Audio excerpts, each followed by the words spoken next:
Today on TFL Bike, we are talking about 5 of our favorite mini bikes that we have ridden in the past year or so. Alex and I are both huge fans of small bikes because they are just pure fun.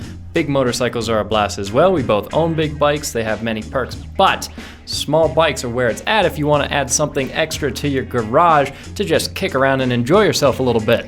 Totally agree. Like you said, we both own big bikes, but both of us have small bikes in our garage too, and you guys are a fan of small bikes as well. We can tell by looking at the views. So like Kay said, we're just going to run down the list and give you a little bit of background on all our top 5 favorite mini bikes we rode in 2021. Let's kick it off with number 5. Yeah, number 5 is the new Grom, and specifically the SP, because the SP version of the Grom looks way cooler. It's got gold forks, it's got a yellow spring in the back, and a very awesome graphic on it. A Grom is new. It's got a 5-speed transmission now instead of a 4-speed, 124cc thumper that makes about 10 horsepower. So yeah, not a crazy fast, powerful bike. None of the bikes on this list are, but when you watch people stunting around on these Groms, it makes you wonder how much bike you really need.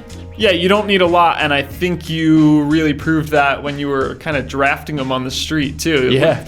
Looked like a ton of fun. I was super jealous I didn't get to go on that ride with Case because drafting little Groms just looks sick. This is one of the most customizable bikes you can buy, period, not just as far as mini bikes go. And that's one of my favorite parts about it, is just how custom you can make it and how yours you can make it. Yeah, and especially now because those panels are removable. Now, we have video of every bike on this list that we're gonna run during this video. So let's check out a little bit of the Grom. So right now I'm in a group of Groms. I'm on a base model Grom in flat black, as you can see. 52, 53, uphill, man, we're still accelerating. Oh, I'm getting fast. Full tuck, I'm gaining back the lead.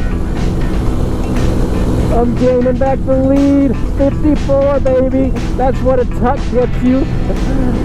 So right now I'm doing 62 on fairly flat ground in 4th gear, so you can be technically above the claim top speed, not even in your top gear. So yeah, that looked super fun, and the SP version of the Grom is just such a good looking bike. I know some people will have a little bit of a problem paying extra for what's basically just an appearance package, but in my mind, it's $100 and it's totally worth it. Completely transforms the look of this bike, and especially with the gold forks, the yellow shock, the gold wheels, and then that classic white, red, and blue Honda theme with the Grom lettering. It's just awesome. It is way cool, and the starting price of the new Grom is $3,399. So it's not going to break the bank. Would make for a really cool around town commuter bike. Number 4 on our list is the UBCO 2x2 electric bike. This is a 2-wheel drive electric bike that I rode recently at Overland Expo West. And it's got a top speed of 30 miles per hour, a range up to 78 miles if you get the bigger battery. And like I mentioned, 2-wheel drive. Yeah, the 2-wheel drive is really the standout feature of this bike, and I'm starting to notice a little bit of a theme here. Case is getting to ride all these bikes, and I'm not, so a little bit of a bummer. We might have to work something out with Roman there. But anyway, this thing looks really cool. Case was doing some front wheel skids on it when he went out and took it for a ride. He even got a little ballsy in the bike park and took it over some minor obstacles. But it looks like a sweet bike. They're road legal, which is cool. You don't need a motorcycle endorsement to ride it on the road, which is really cool. Just register like a regular moped. And they even make an off-road version with knobby tires that isn't road legal for jetting around your property, doing things on the farm or the ranch. Absolutely. And like Alex mentioned, it can spin the front and the back tire with relative ease. So let's check it out. Check this out. Even on pavement, if I get on the throttle hard,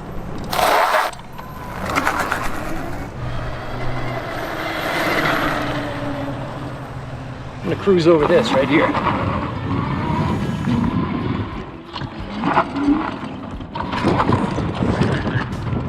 Yeah, this is fun. It's pretty approachable, easy to ride. It doesn't weigh that much. Yeah, pretty low stress, I would say. Oh, look, here's some rocks.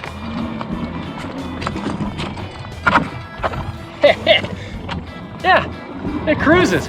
The UBCO 2x2 has a starting price of $6,499, so it is by far the most expensive bike on this list. But again, it's electric and two-wheel drive, which both of those items make it worth some consideration. It is a relatively simple bike overall, nothing crazy ornate on it, but I think that's kind of what you want in a more off-road focused machine. Totally, and I think one of the coolest parts about that bike that you demonstrated in that video was actually removing the battery and then you being able to pick up the whole bike, which really is just going to prove that this thing's going to be easy to carry up an elevator. Let's say you live in a high-rise apartment building and you want this to jet around town on. It's a motorcycle that you can get into an apartment building pretty easily, and I think that's really cool. Yeah, with the battery installed, it weighs about 150 pounds, but without the battery, it's just a little over 100 pounds, so it is very easy to move around. Number 3 on this list is a motorcycle that's very familiar to us because it's pretty much always at our office, and it belongs to Sir Thomas. Yeah, it's pretty much always at the office besides for right now. Tommy took it home with him, but it is the Honda Monkey. And this is a great bike that proves that mini bikes can be great for experienced riders. It can fill out your garage and make a good companion to your full-size motorcycle, but also great for beginners. Tommy bought this as his first motorcycle and he's been having a blast on it. Since he bought it, we put a new fender on it. We got rid of that ugly OEM fender that came stock on the bike. We also put new tires on it, thanks to our friend Andy Smith. Didn't totally transform the look of the bike, but it turned it into something that Tommy was pretty proud of, and he's now been mobbing it around on some of the local Colorado passes, so take a look. Hey everybody, Tommy here with TFL Bike. I'm out here by myself in the Colorado Rocky Mountains, and today we're going to have an adventure on the 2021 Honda Monkey. Now, one potential concern with this engine setup is the downpipe. The header pipe is the lowest hanging fruit on this bike, so when you're going over rocks, be sure to be mindful of that because that's probably the first thing you're going to hit.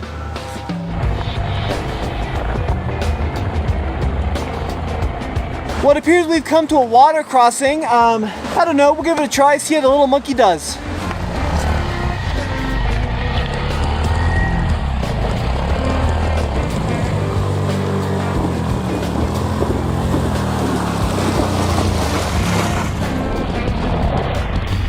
Well, certainly my lack of experience came into play there. I did make it cross. I did have to put my foot down once because I kind of lost my balance, but I didn't flood out the monkey. Certainly, if you're bigger and heavier and you want to go fast, it's probably not the machine for you because the suspension is pretty limited, especially if you're over 200 pounds, you will end up compressing it. There are aftermarket upgrades available for both skid plates and suspension, but for a $4,000 bike, just getting out here, ripping around, I mean, it's a dream come true. Got to see the mill, which is neat, and gotta love the little monkey. It really did perform well. I'm gonna next time try it on some harder stuff now that I feel a little bit more comfortable on this machine, and we'll see how far it'll go. Now, Tommy has the older version of the Honda Monkey, which has a 4-speed transmission like the Grom used to. But there is a new version of the Monkey available that's $200 more expensive than the old version, so it now costs $4,199 MSRP. Still not going to break the bank, but it's got the 5-speed and the new Grom powertrain. Yeah, so the Grom and the Monkey have always been very similar bikes, and they still are. The main difference you're going to notice in them mechanically is going to be in the suspension. But the main difference you'll notice when riding it around is that the Grom is a great bike. You can stunt it out. You can put a lot of parts on it. Huge aftermarket support. And you'll get attention and recognized for that within the community. But if you're looking for attention from your average Joe at the gas station or the coffee shop, you're going to get much more attention on the Monkey than you will the Grom. Number 2 on this list is a bike that is very close to Alex's heart and also his home and his garage. Yeah, it's the CRF 110F. This is my little pit bike that I own. We made a video on it comparing it to one of Case's bikes, the old, is it an XR80? It's an XR80, yeah. XR80. So really cool, fun little pit bike. Like I said, this is my favorite bike I think I've ever owned. I use it to get to the grocery store. Case lives like a mile and a half from me. I use it to get to his house. I bring it to the track with me and use it as a proper pit bike to get around the pit area of the track. It's just great. I use it to get everywhere. I've carried groceries home on it. I can carry beer on the thing. It's awesome. For 2021, or actually 2020, or maybe 2019, you can correct me down in the comments, there's a new version of the CRF 110. It's fuel injected. Mine's the old carbureted model, but still a huge blast to ride. You can pick them up pretty cheap. And yeah, a tiny little dirt bike is just an amazing way to get around. And I've had 3 people on mine, actually. We launched a jump with 3 people on it down at Pueblo Motorsports Park. So there you go. You can just have stupid fun on them and really not worry about getting hurt. Exactly, and it's got a semi-automatic 4-speed, so it has an automatic clutch. And that means you can put anybody on that bike. It would be hard to hurt yourself. And you can just tool around on it and, like Alex said, do whatever you want to do.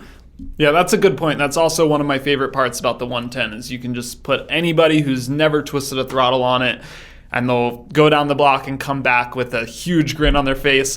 I actually put my dad, who is like 66 years old, on one of these, on mine, and it was his first time ever riding a motorcycle, and you can probably tell by the look on his face, he had a great time. I'm getting one! Yeah, let's do ourselves a little wheelie comparison here. All right, let's do it.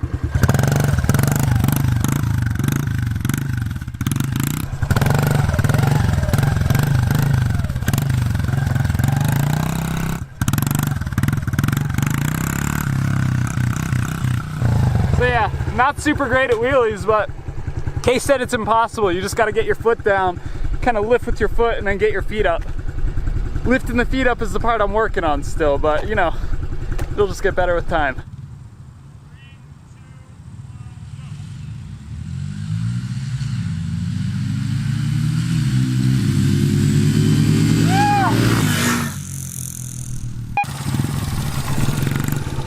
That was barely.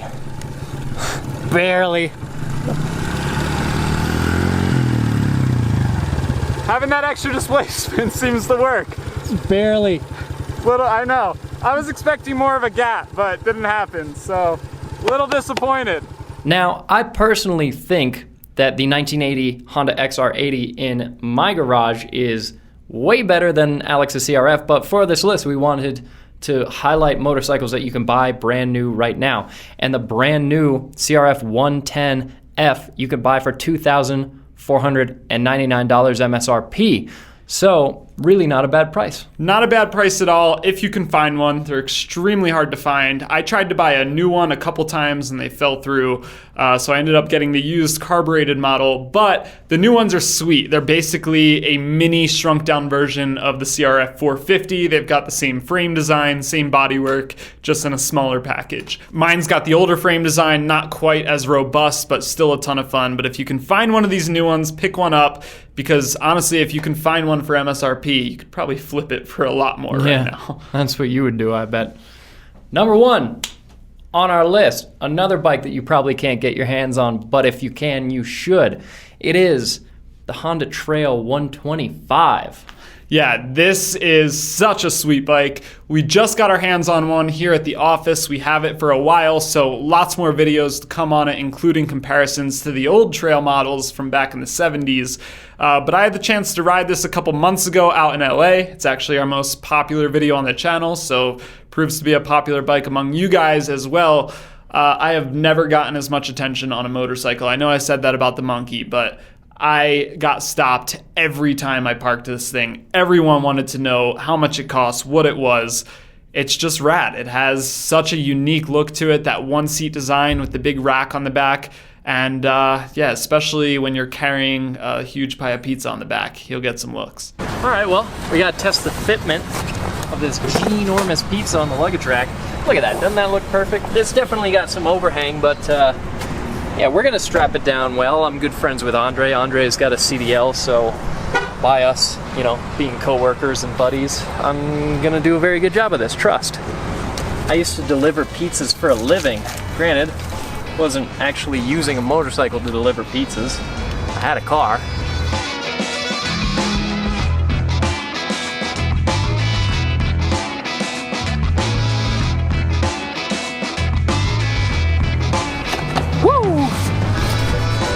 I mean, it's a little off center, but Pretty secure.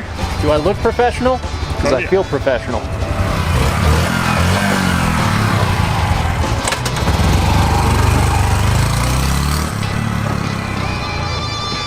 Dude, I can't even tell that there's a pizza back there. So we're at 50 miles an hour now, and I mean, you can definitely tell that the motor in the trail is wrung out, but it doesn't feel that dramatic. Even though it's revving pretty high, it's not like it's that loud, so it's not really much of a problem. 54, and I feel pretty good about it. I wouldn't want to do this all day long. I don't think it's really the best situation that you ride the Trail 125 in. I'd much rather be on an actual trail, and we will do that. But if you have to, yeah, this can do 50-60 miles an hour.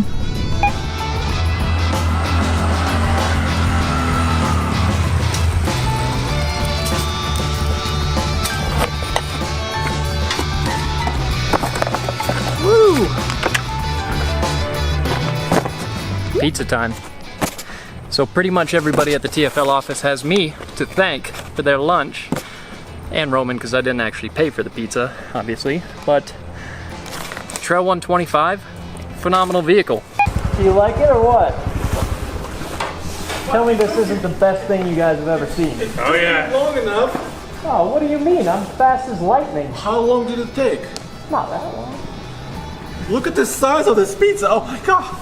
For all you haters that think there's not actually pizza in here, there is definitely pizza in here. Oh, perfect condition. It's not even Dude, beat up. it is in perfect condition. You like that? Yes. Can I have a piece? Yeah, that's what it's here for. Okay. Good. Okay. Thank you. Yeah, enjoy. The other great thing about it that makes it very useful is that it gets incredibly good fuel mileage. We did a test comparing it to Tommy's awful, woeful Honda Insight and to Roman's incredibly expensive electric Mini, and the Trail came out pretty good. Yeah, I forget exactly what you got in terms of fuel mileage. 133 miles per gallon. Didn't it cost you like 85 cents or something? It cost me $1.08. $1.08. So Yes. if you're looking for something that sips fuel, check out a Trail. Tires are going to be cheap. Everything about this bike and all the bikes on this list are just going to be cheap to run. But I like how practical the Trail 125 can be with that luggage rack. Very practical, as long as you don't have to go super fast again. But if you already have a larger bike and you want to add something else to your garage, same is the case for really any of the bikes on this list, a smaller machine like one of these is a great addition. And the Trail 125, our favorite, starts at $3,899 MSRP. So yet another phenomenal bike under $4,000. Now you might notice that, 4 of the 5 bikes on this list were Hondas. And it's primarily because Honda just makes a ton of fantastic mini bikes. The fit and finish on them are phenomenal, especially price considering, and they're just a blast. But we also work closely with Honda, so we get time on each one of these bikes. Machines like the Grom, they do have competitors. Yeah, there's competitors for all these bikes. Maybe not the Trail 125 so much. Probably not. That's kind of in a class of its own. But you're talking about the Grom. You've got the Z125 Pro from Kawasaki, which is due for a refresh soon. So we might have some news on that soon. If you're looking at the CRF 110F, Kawasaki makes some KLXs that are pretty similar as well. So there's choices out there. It's just we don't get the opportunity to ride all of them. So that's an open invitation to any of you manufacturers watching this video. Send us bikes and you can make it on this list too. Yeah, send us more small bikes. Send us more bikes for All the us time. and for you guys. The viewers want more bikes. Do it. Anyway, guys, there's just a rundown of some of the top mini bikes we have ridden in 2021. Let us know down in the comments below what your experiences are. Which of these 5 would you buy if you had to buy one of them? And is there anything we left off of this list that you would like to see? Absolutely. We'll catch you guys in the next video.